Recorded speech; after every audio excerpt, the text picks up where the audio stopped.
Spoiler alert, you can do 200 crunches a day and still not have strong abs. Worse, you might end up with a sore neck, a cranky lower back, tight hip flexors, and a core that still lets you down when you need it. So if you're doing crunches for your abs, I need you to stop, not slow down, not mix them in sparingly, completely stop. Your core is not designed to simply curl your spine over and over again. Once you understand what your abs are supposed to do, training them becomes a whole lot smarter. In this video, I'll show you why crunches are such a bad way to train your abs, what your core muscles are actually designed to do for your spine, posture, and movement, and the exact exercises you should be doing if you want strong abs to carry over into real life. Low back pain is one of the leading causes of disability worldwide, not just in athletes, not just in older adults, but everybody. And yet, one of the most common ab exercises that people do is spinal flexion under load. Crunches, crunches, and more crunches. Now, I'm not saying that one set of crunches is automatically going to wreck your back.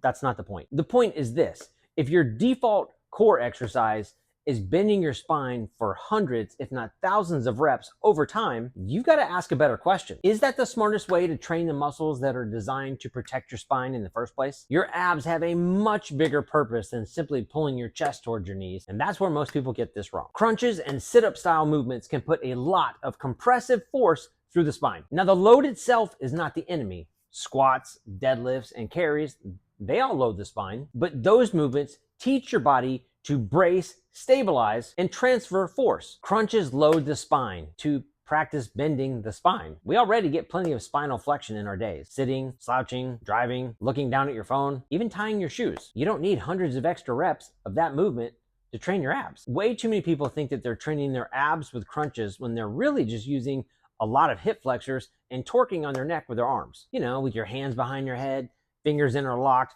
pulling your neck forward. I'm not saying there's zero benefit for your abs there. I'm saying it comes with a really high cost. Neck pain, low back pain, and sometimes hip pain. That's not a thing to push through. That's your body telling you that something's not right. So repeated loaded flexion adds up over time. 1 rep, yeah, probably fine. 10 reps, probably not a big deal. But the body keeps score. You start getting into the hundreds or thousands of reps, you're going to pay for it. So I'm not saying that crunches pose an immediate danger. I'm saying that over time, there's a cost. And it's a bad default exercise when you have better options at your disposal. So if loaded spinal flexion isn't the answer, what's your core supposed to do? So a lot of core training comes down to 2 concepts: rotation and anti-rotation. Your abs are not just six-pack muscles. They're part of an overall system. Your core consists of muscles on the front, on the sides, your obliques, the back, deep stabilizers, your pelvic floor, and your diaphragm. And together, all those muscles do a few really important jobs. They help keep you upright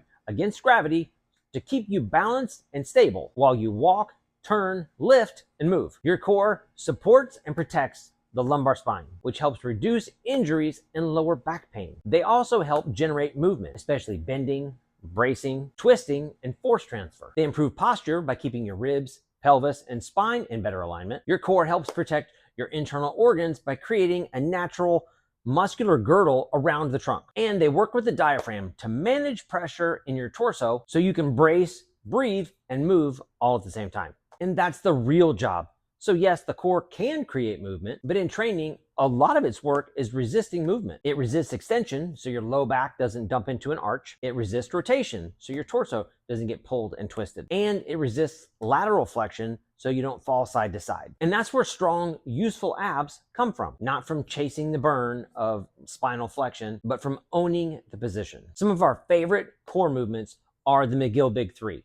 And you can think of these exercises as a high rate of return with a low cost. So the McGill curl up. If you want a flexion-based drill in your training, this is the one I would lean towards long before crunches. You'll have a neutral spine, 1 knee bent, brace hard with a small lift, and hold. Own the position. Remember, this is not a floppy sit-up. This is controlled stiffness with minimal spinal movement. And side planks. They're simple, they're brutal, but they're effective. Stack your ribs over your pelvis, squeeze your glutes, and hold a straight line from your knees to your hips to your shoulders.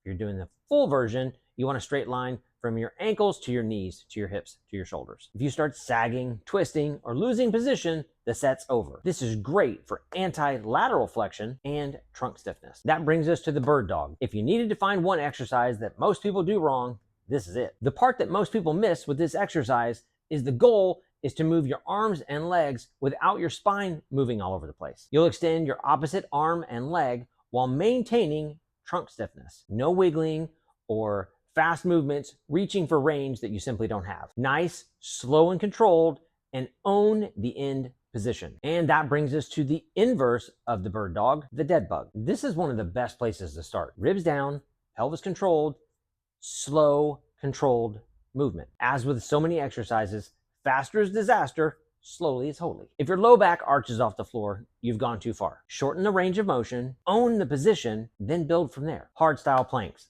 So we're not a fan of lazy plank. So that sloppy plank that you can hold for 4 or 5 minutes, that's not gonna cut the mustard. Now the setup is similar.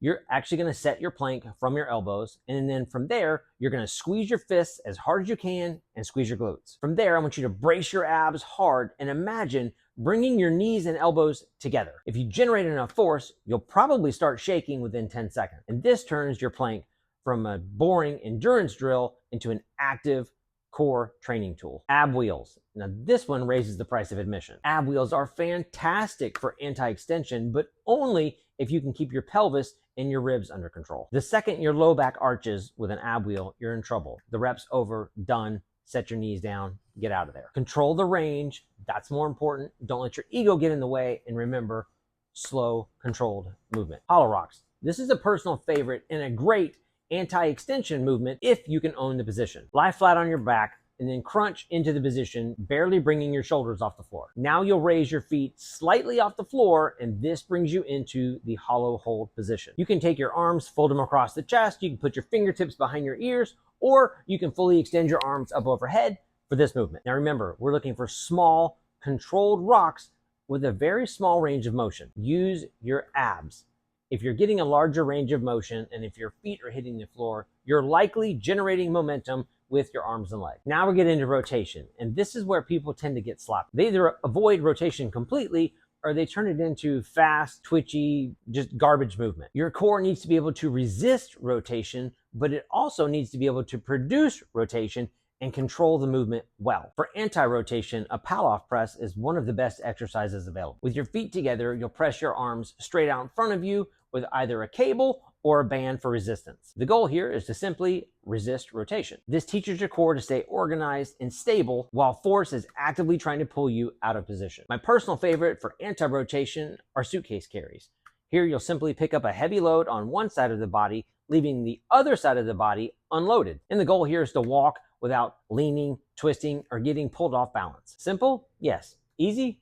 Not if it loads right. Suitcase carries give you anti-rotation and anti-lateral flexion all in the same movement. I'll give you 2 exercises here for rotation. The first one is a medicine ball Russian twist. Now remember, if you're gonna rotate, you wanna rotate with control. No flailing, bouncing, or just yanking the ball from side to side. Med ball Russian twists work great when you do them controlled and let your torso do the work, not your arms. And that brings us to rotational med ball throws. And this is where your core training starts to look athletic. You load, rotate, brace, and then throw with intent. Now your core is doing what it's supposed to do, transferring force from the ground up through the torso. This exercise is a great reminder that having a solid core isn't just about aesthetics, it's about producing power and clean rotation. And if you really want some underrated core work, loaded carries. So you've got farmer's carries on one hand, but a personal favorite are double kettlebell racked carries. You'll clean 2 kettlebells into the rack position, you'll stay tall and tight,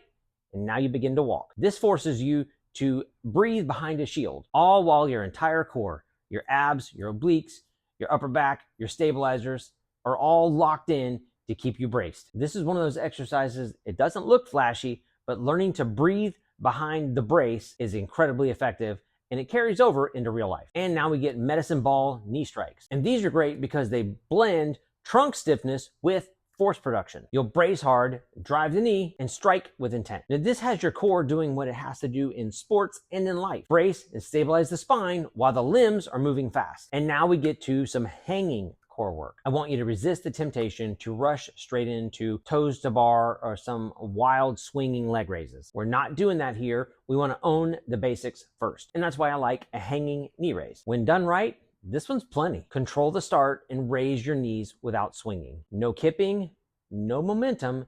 This isn't a circus act. If you can't own a slow, hanging knee raise, you've got no business jumping into harder progressions. So let's bring all that in together into a practical weekly plan. You don't need a 40-minute ab workout every week. You simply need 2 or 3 sessions with an on-the-minute format for about 10 minutes. That works great for most people. Just pick 2 ab exercises that you like, and you'll begin with 10 seconds of work and 50 seconds of rest. Each round, you'll alternate exercises, and this will give you 5 rounds of work for each exercise. A personal favorite for this format are hollow rocks and med ball Russian twists. Minute 1, you'll do 10 seconds of hollow rocks, followed by a 50-second rest. In minute 2, you'll do 10 seconds of a med ball Russian twist with 50 seconds of rest. From there, you can progress this by increasing the working interval to 15, 20, or 30 seconds while simultaneously reducing the rest interval to 45, 40, or 30 seconds. The best part about this is it makes for a nice 10-minute core finisher